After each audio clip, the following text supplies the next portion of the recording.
بسم الله الرحمن الرحيم. صلى على رسول الله. النهارده هنعمل ايه؟ سمك المقلي جميل جدا، محشي بالثوم والفلفل والكمون، متبل بالملح والكمون برضه. ماشي. بعد كده هناخدوه نقلوه في الدقيق والايه المعلقه السحريه بقى، اللي هي ايه، هناخدوه معلقه نشا من ديت عشان تخليهولك مقرمش وجميل. ممكن نحط على الدقيق معلقه ايه كركم.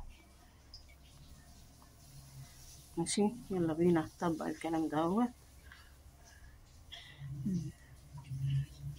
وناخد الايه السمك ونحشوها كويس كده وندلكيها.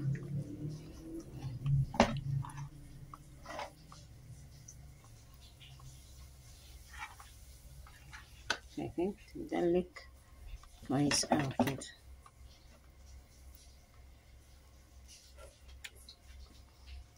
خلاص، وهكذا بقى ايه نحشو بقى الايه السمك. وانا جبت يعني ايه على احنا 2 جايبه كيلو 3 سمكات. ناخد الايه التتبيله الجميله ديت ونحطها على ايه السمك الحلو ده. خدنا المعلقه السحريه اهيت اللي هي النشا ونضيفوها على ايه الدقيق. خلاص، وايه نخلطوها على بعضيها كده.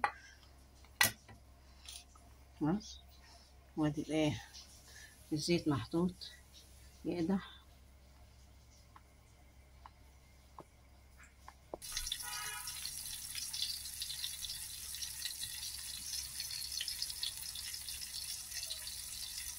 لما بقى ايه تستوي وتدي لون ونطلعها نقلبوها على الناحية التانية.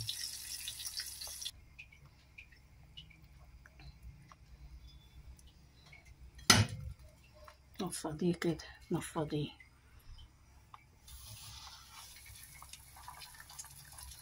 وادي ايه بقى السمكة طلع السلطة، وعندنا ايه الرز.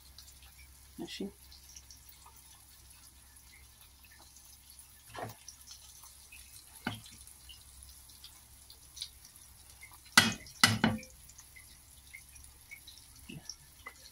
السلام.